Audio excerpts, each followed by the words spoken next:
नमस्कार। प्रस्तुत है शरद चंद्र चट्टोपाध्याय के द्वारा लिखी हुई एक कहानी लेन देन। यह कहानी अत्याचार को सदाचार से और घृणा को प्रेम से जीतने की एक मर्मस्पर्शी प्रेम कथा है।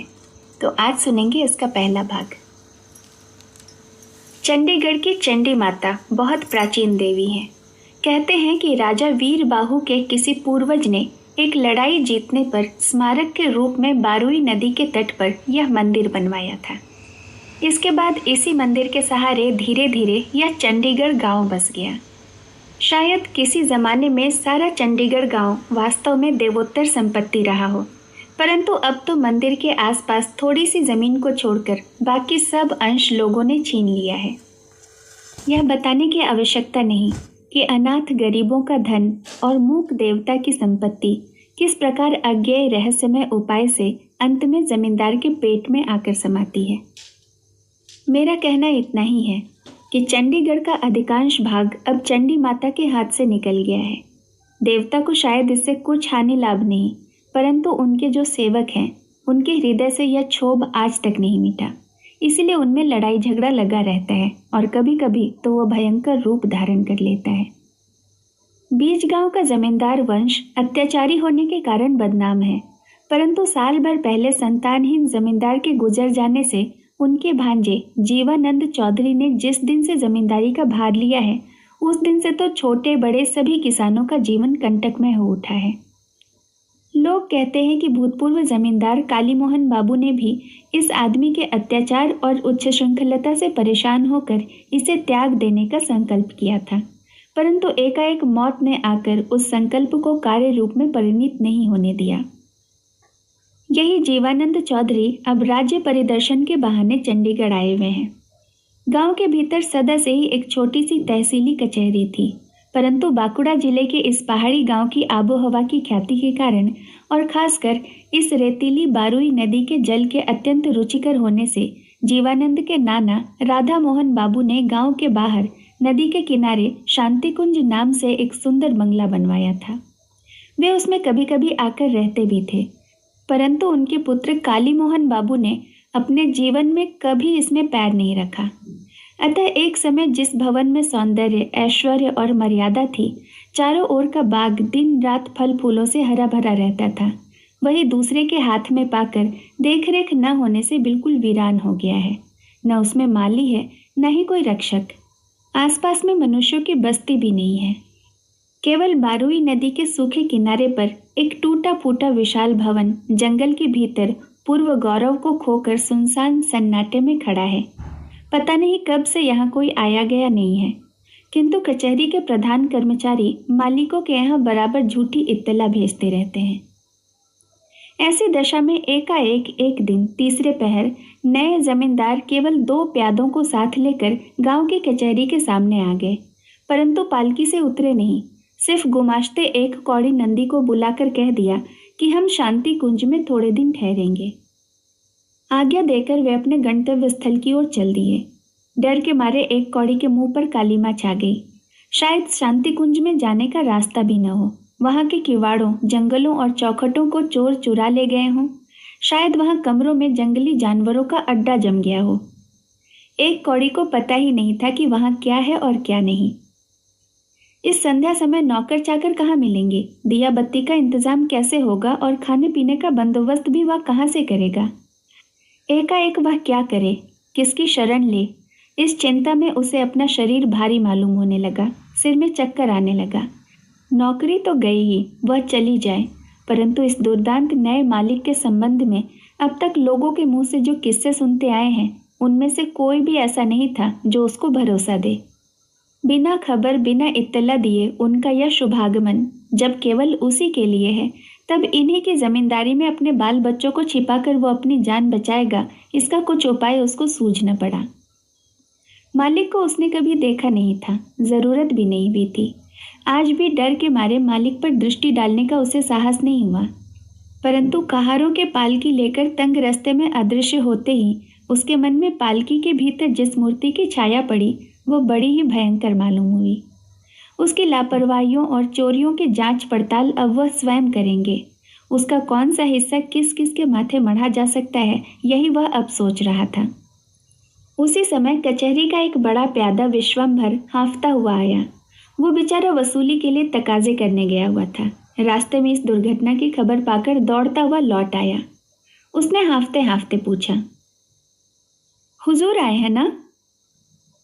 एक कौड़ी ने सिर्फ आंख उठाकर हाँ कहा। विश्वंभर अकचका कर पल भर एक कौड़ी के पीले चेहरे की ओर ताकता रहा। इसके बाद उसने कहा, हाँ क्यों नंदी बाबू, खुद हुजूर ही तो आए हैं ना? एक कौड़ी ने निराशा के कारण उग्र स्वर में उत्तर दिया, आए हैं तो मुझे क्या, खबर नहीं, इत्तला नहीं, हुजूर आ गए। हुजूर हैं तो सिर थोड़े ही ना काट लेंगे। इस आकस्मिक उत्तेजना का अर्थ एकाएक विश्वंभर की समझ में नहीं आया। इससे कुछ देर तक वह चुपचाप खड़ा रहा, परंतु उसका दिमाग जैसा साफ था वैसा ही ठंडा। प्यादा होने पर भी गुमाश्ते के साथ उसका संबंध बहुत घनिष्ठ था।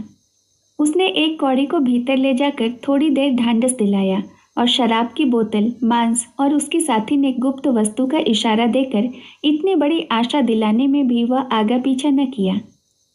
मनुष्य के भाग्य को जबकि देवता भी नहीं जान सकते, तब मालिक की नजर पड़ने से नंदी जी के भाग्य में किस दिन बड़े दफ्तर की दीवानी हासिल होगी, यह कौन कह सकता है। थोड़ी ही देर में एक कौड़ी जब कुछ आदमी, 2 लालटेने और कुछ फल मूल लेकर विश्वंभर के साथ शांति कुंज के टूटे फूटे फाटक के सामने पहुंचा, तब संध्या बीत चुकी थी। उसने देखा कि इतने ही समय में थोड़ी बहुत झाड़ियों को हटाकर आने जाने लायक रास्ता साफ कर लिया गया है। तब भी इस जंगल के अंधेरे में इस रास्ते में एकाएक घुसने की बहुत देर तक किसी को हिम्मत नहीं हुई। घुसकर भी पग पग पर उनके शरीर कांपने लगे। 8-10 बीघे तक का जंगल था, इसीलिए रास्ता भी कम न था। उसको पार कर जाना भी सहज नहीं था। कहीं दिया भी नहीं दिखाई देता था। सिर्फ चबूतरे के एक तरफ, जहां कहार लोग पालकी उतार कर बैठे हुए तंबाकू पी रहे थे, उसी के पास जलती हुई लकड़ी से कुछ प्रकाश मालूम होता था। खबर पाकर नौकर आया और एक कौड़ी को एक कमरे के अंदर ले गया। कमरे भर में शराब की बू भरी हुई थी। एक कोने में मोमबत्ती टिमटिमा रही थी। दूसरी तरफ एक टूटे पलंग पर बिस्तरा बिछा हुआ था, जिस पर बीज गांव के जमींदार जीवानंद चौधरी बैठे हुए थे। वे बहुत ही दुबले और गोरे थे। उनकी उम्र का अंदाजा लगाना कठिन था, क्योंकि अत्यधिक अत्याचार से चेहरा सूख कर लकड़ी की तरह कड़ा हो गया था। सामने शराब से भरा शीशे का ग्लास और उसी के पास एक अजब ढंग की शीशे की बोतल थी, जो लगभग खाली हो गई थी। तकिए के नीचे से नेपाली खुखरी का कुछ हिस्सा दिखाई देता था और इसी के पास एक खुले बक्स के अंदर 2 पिस्तौल रखे हुए थे। एक कौड़ी दंडवत कर हाथ जोड़कर खड़ा हो गया। मालिक ने कहा, तुम ही एक कौड़ी नंदी हो? क्या तुम ही यहाँ के गुमाश्ते हो? डर के मारे एक कौड़ी का कलेजा कांपने लगा।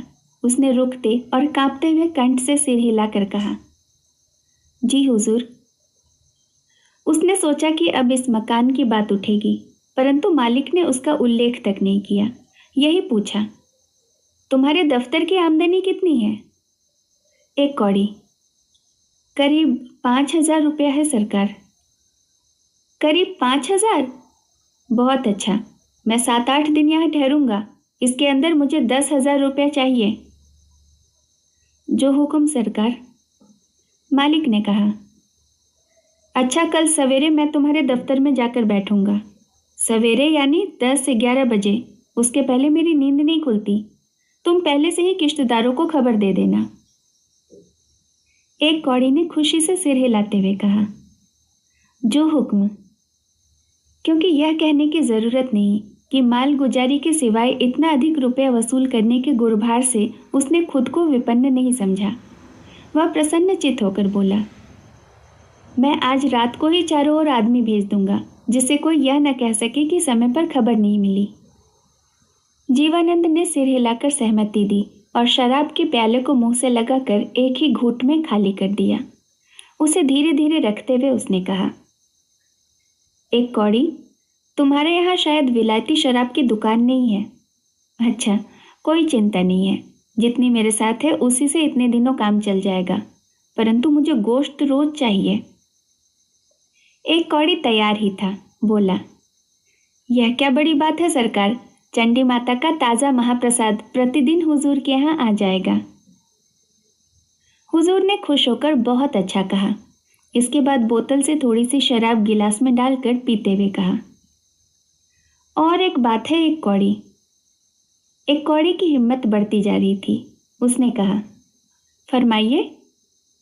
जीवानंद ने 2-4 लौंग मुंह में डालकर कहा, देखो एक कौड़ी, मैंने शादी नहीं की है और शायद करूंगा भी नहीं, परंतु इसीलिए मैं भीष्मदेव, तुमने महाभारत तो पढ़ा है ना, उसमें का भीष्मदेव बनकर नहीं बैठा हूं और सुखदेव भी बनकर नहीं बैठा हूं।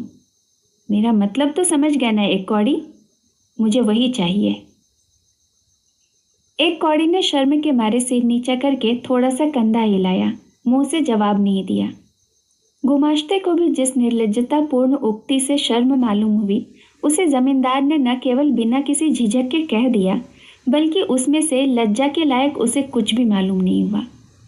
उसने यह भी कह दिया, औरों की तरह मैं इन बातों को नौकर से कहलाना पसंद नहीं करता, उसे धोखा खाना पड़ता है। अच्छा अब जाओ, कहारों के खाने पीने का इंतजाम कर दो, ताड़ी वाड़ी भी पीते होंगे, उसका भी ध्यान रखना।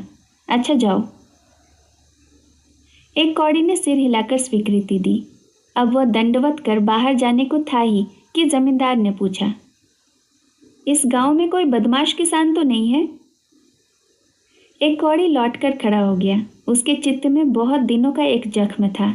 मालिक के पूछने से उसमें चोट लगी, परंतु उसने दर्द को दबा कर कहा, ऐसा तो कोई नहीं है सरकार, सिर्फ तारादत्त चक्रवर्ती हैं, लेकिन वो तो हुजूर का किसान नहीं है। यह तारादास कौन है? एक कौड़ी ने कहा, चंडीगढ़ का महंत है। इन महंतों के साथ जमींदारी के सिलसिले में एक कौड़ी का अब तक बहुत बार लड़ाई झगड़ा हो चुका था। इसके लिए उसे कोई अफसोस नहीं था, लेकिन 2 साल पहले एक पुराने कटहल के पेड़ की बाबत जो झगड़ा हुआ था, उसकी जलन एक कौड़ी के हृदय में अभी तक मिटी नहीं थी, क्योंकि उस पेड़ के तख्तों की ज़रूरत उसे अपने घर के लिए थी। इस झगड़े में आखिर उसी को दबना पड़ा और छिप कर आपस में सुलह करनी पड़ी। एक कौड़ी कहने लगा, क्या कहूँ सरकार, सदर में अर्जी भेजने से ठीक हुक्म नहीं होता। दीवान जी कुछ ध्यान ही नहीं देते, नहीं तो चक्रवर्ती को सीधा करने में कितनी देर लगती है। मैं यह भी अर्ज करता हूँ सरकार कि लापरवाही करने से ये लोग हमारे किसानों को भी उभार देंगे, तब गांव का इंतजाम करना कठिन हो जाएगा। जमींदार को नशा चढ़ रहा था। उसने उदास और कड़े हुए स्वर में पूछा, तुमने तो अकेले तारादास का ही नाम लिया एक कौड़ी, फिर ये लोग कहाँ से आ गए? एक कौड़ी ने उत्तर दिया, चक्रवर्ती की लड़की भैरवी है। वैसे चक्रवर्ती उतना बुरा आदमी नहीं है, परंतु उसकी असली सत्यानाशिन तो उसकी लड़की है। दुनिया भर के बदमाश गुंडे उसके गुलाम हैं। जमींदार के कानों में शायद सब बातें नहीं पहुंची। उसने क्षीण स्वर में कहा, हो सकता है। उसकी उम्र कितनी है? शक्ल सूरत कैसी है? एक कौड़ी ने कहा, उम्र 22-23 के करीब होगी, और चेहरे की बात क्या कहूँ, लड़ाके सिपाही की सूरत समझिए। न तो औरत की सी शक्ल है और न ही वैसा बर्ताव, मानो हथियार बांधे लड़ाई करने को तैयार है। इसी से तो लोग समझते हैं कि यही साक्षात गढ़ की चंडी है। जीवानंद उत्साह और कौतूहल से लाल लाल आंखें फाड़कर बोला, क्या कहा तुमने? जरा खोल कर तो कहो, सुनो तो।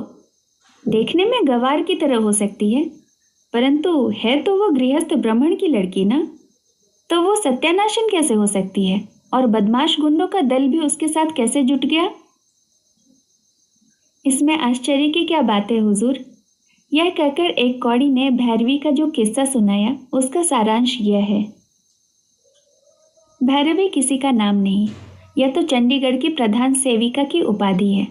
वर्तमान भैरवी का नाम षोडशी है, और इसके पहले जो भैरवी थी उसका नाम मातंगिनी भैरवी। देवी की आज्ञा यह है कि उनके सेवक पुरुष नहीं हो सकते। यह पद चिरकाल से ही स्त्रियों के अधिकार में है।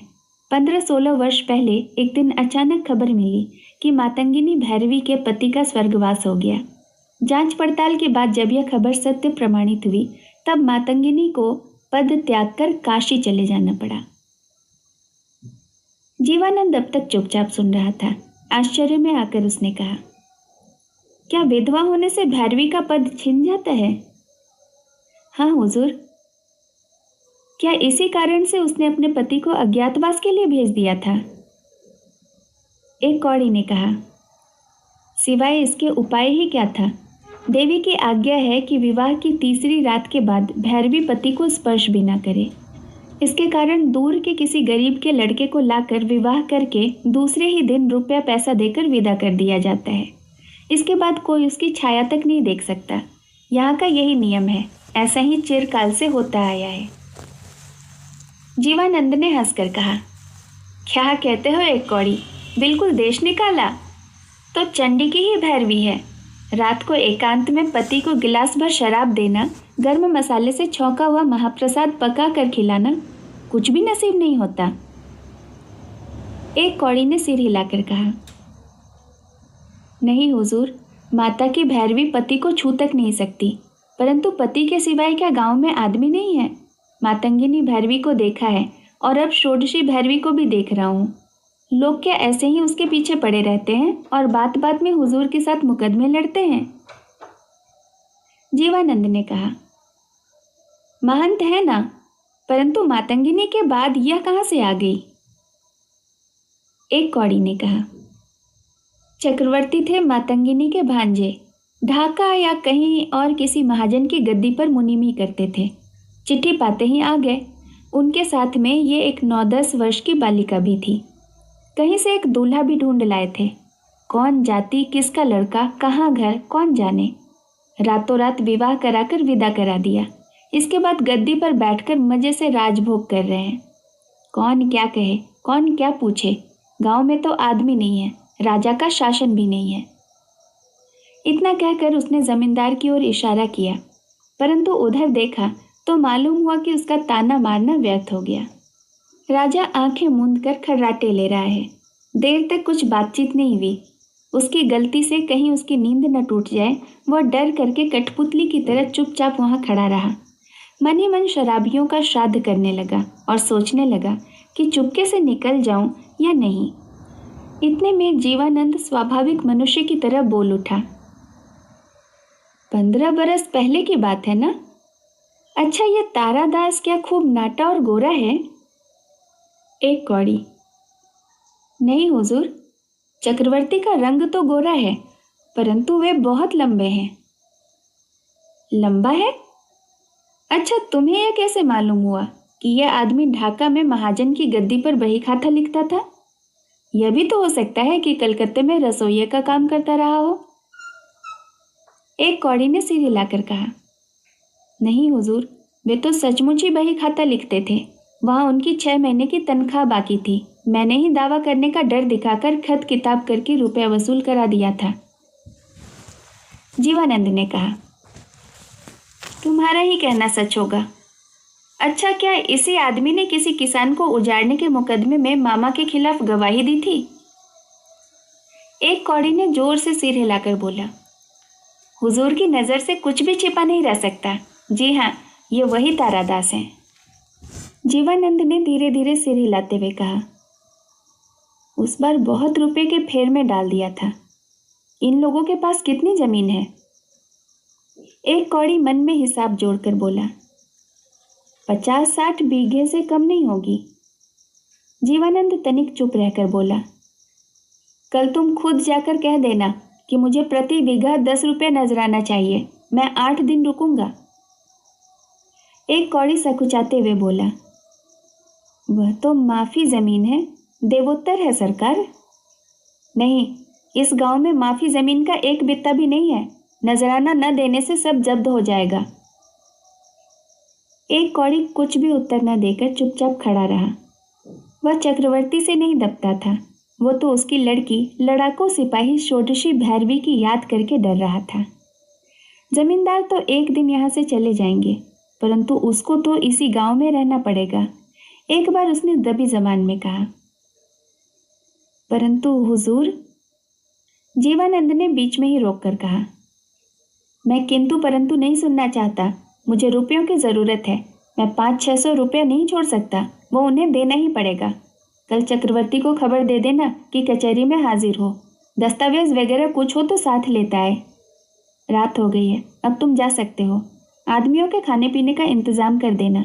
सदर लौट जाने पर मैं तुम्हारा ख्याल रखूंगा। हुजूर माँ बाप हैं, कहकर एक कौड़ी फिर दंडवत प्रणाम करके धीरे धीरे वहां से निकल आया। जमींदार जीवानंद चौधरी को चंडीगढ़ में कदम रखे कुल 5 ही दिन हुए हैं। इतने ही समय के भीतर सारा गांव उनके अनाचार और अत्याचार से मानो जलकर खाक होने को है। नजराने का रुपया वसूल हो रहा है, परंतु किस प्रकार हो रहा है यह बात जमींदार की नौकरी किए बिना समझने की कोशिश करना भी पागलपन है। तारादास चक्रवर्ती ने जमींदार की आज्ञा के पहले ही दिन हाजिर होकर नजराना देने से इनकार कर दिया। 6 घंटे तक कड़ी धूप में खड़े रहकर भी स्वीकार नहीं किया, परंतु सबके सामने कान पकड़कर उठने बैठने, घुड़दौड़ और मेंढक का नाच नाचने के प्रस्ताव से वह धैर्य नहीं रख सके। चंडी माता से मन ही मन जमींदार के वंशलोप की प्रार्थना करके और रुपया अदा करने के लिए 5 दिन की मोहलत लेकर वे घर लौट आए। आज वो दिन है, परंतु सवेरे से ही उनका कहीं पता नहीं मिल रहा। प्रतिदिन देवी का महाप्रसाद पहुंचाया गया। तालाब की मछलियां, बगीचे के फल मूल, कद्दू कोहड़ा आदि जमींदार के लोग लूट खसोट कर ले गए। षोडशी ने रोकना चाहा, परंतु तारादास ने किसी बात में उसे कुछ कहने नहीं दिया। उसका हाथ पकड़कर रो धोकर किसी तरह उसे रोके रखा। पिता के अपमान से लेकर ये सब अत्याचार इतने दिनों तक सह लेने के बाद आज की घटना से उसका सारा संचित क्रोध क्षण भर में ज्वालामुखी की तरह भड़क उठा। पिता के एकाएक छिप जाने तथा उसके अवश्य होने वाले परिणाम के बोझ को उसका मन आज उठा नहीं सकता था। इसी तरह सुबह और दोपहर बिताकर शाम हो चली। तब रात के अंधेरे में भूखे पिता के लौट आने की आशा से वह कुछ रसोई करने बैठी थी कि इतने में मंदिर की परिचारिका ने आकर जिस अत्याचार का वर्णन किया वह इस प्रकार है। मतवाले जमींदार पर यह धुन सवार हुई है कि अब वह निषिद्ध मांस तो कभी खाएगा ही नहीं और वृथा मांस भी नहीं खाएगा। बकरे का मांस काफी स्वादिष्ट और रुचिकर नहीं होता, इसलिए जमींदार के लोगों में डोमड़ों की बस्ती से एक खसी बकरा लाकर पुजारी से उसे महाप्रसाद बनाने को कहा है। पुजारी पहले तो इसके लिए तैयार नहीं हुआ, परंतु अंत में आज्ञा मानकर उसी का बलिदान देकर उससे महाप्रसाद बना दिया। यह सुनते ही षोडशी चूल्हे के देगची को नीचे पटक कर क्रोध में जल भूनकर तुरंत मंदिर की ओर चल पड़ी। फाटक पर 4-5 जवान रास्ता रोककर खड़े हो गए। विश्वंभर दूर से मकान दिखाकर सरक गया। ये लोग जमींदार के पालकी ढोने वाले कहार हैं। मुंह से ताड़ी की बदबू निकल रही है, आंखें लाल लाल हैं, अस्त व्यस्त दशा है। एक ने पूछा, साला पंडित घर में है? साला रुपया नहीं देगा, भागता फिरता है। षोडशी ने चारों ओर देखा, कहीं कोई नहीं है। कहीं ये मतवाले पशु उसी का अपमान न कर बैठे, इस डर से उसने अपने प्रचंड क्रोध को जी जान से रोककर धीरे से कहा, नहीं, पिताजी घर में नहीं है। कहाँ पर छिपा हुआ है? मैं नहीं जानती, कहकर षोडशी ने एक तरफ से निकल जाने की चेष्टा की तो उसने हाथ फैलाकर बहुत ही भद्दी गाली देकर कहा, नहीं है तो तू चल, नहीं चलेगी तो तेरे गले में अंगोछा डालकर खींच कर ले जाऊंगा। इस अपमान के कारण षोडशी से धीरज धरते नहीं बना। उसने जोर से धमकाते हुए कहा, खबरदार, जो वाहियात बात मुंह से निकाली, चल मैं ही चलती हूँ, देखो तो तेरा पियक्कड़ मालिक मेरा क्या कर सकता है। वह परिणाम भयहीन पगली की तरह स्वयं आगे बढ़ चली। रास्ते में 2-1 परिचित आदमियों से भेंट हुई, परंतु षोडशी ने उधर ताका तक नहीं। जमींदार के आदमी पीछे पीछे हल्ला करते हुए आ रहे थे। यह नहीं कि देहाती लोगों को इसका मतलब समझाने की आवश्यकता नहीं थी, परंतु इस हालत में किसी की सहायता मांगकर इतने बड़े अपमान को अपने मुंह से चारों ओर फैलाने की उसकी इच्छा नहीं हुई। कचहरी बहुत दूर नहीं थी, एक कौड़ी सामने ही था। देखते ही वह तुरंत बोल उठा, मैं नहीं जानता, मैं कुछ भी नहीं जानता। सरदार जी, इसे हुजूर के पास ले जाओ। यह कहता हुआ वह शांति कुटीर की ओर अंगुली उठाकर झटपट भीतर घुस गया। अब अपनी विपत्ति के गुरुत्व को समझकर षोडशी भीतर ही भीतर कांप उठी। जाने का स्थान मालूम होते हुए भी उसने पूछा, कहाँ जाना होगा? उस आदमी ने एक कौड़ी के दिखाए रास्ते की ओर इशारा करके कहा, चल। वहां जाना अवश्य ही पड़ेगा, यह समझकर भी उसने कहा, मेरे साथ तो रुपया पैसा नहीं है सरदार। सरकार के पास मुझे ले जाने से तुम्हें क्या लाभ होगा? सरदार कहकर जिससे यह प्रार्थना की गई उसने इस पर ध्यान भी नहीं दिया, बल्कि इसके उत्तर में नाक भौं सिकोड़कर धमकाते हुए कहा, चल चल। षोडशी ने कुछ नहीं कहा। ये आदमी जमींदार के साथ बाहर से आए हुए हैं, उनको क्या मालूम कि षोडशी की कैसी मर्यादा है। इस कारण रुपये के लिए या लगान वसूल करने के लिए मामूली किसानों के साथ जैसा बर्ताव करने की इनकी आदत पड़ी है, जिनमें ये स्त्री या पुरुष किसी का भी ख्याल नहीं करते, उसमें यहाँ कुछ भी रद्दोबदल न होगी। प्रार्थना विनती यहाँ निष्फल है और रोने धोने से भी कोई मदद नहीं करने आएगा। कहना न मानकर ये रास्ते से ही खींचातानी करने लगेंगे। आम रास्ते के अपमान का यह विभत्स चित्र मुंह बांधकर मानो उसे सामने की ओर धकेले लिया जा रहा था। रास्ते में गड़ेड़ियों के लड़के गाय भैंस लेकर लौट रहे थे। किसान दिन भर काम करके सिर पर बोझा लिए घर जा रहे थे। सब लोग षोडशी की ओर एक टक देख रहे थे। उसने किसी की ओर ताका नहीं, किसी से कुछ कहने की कोशिश भी नहीं की। वह मन ही मन कहने लगी, भगवती वसुंधे, 2 टुकड़े हो जाओ, मैं तुम्हारे गर्भ में समा जाऊं। शेष कहानी अगले भाग में। कहानी सुनने के लिए आपका बहुत बहुत धन्यवाद।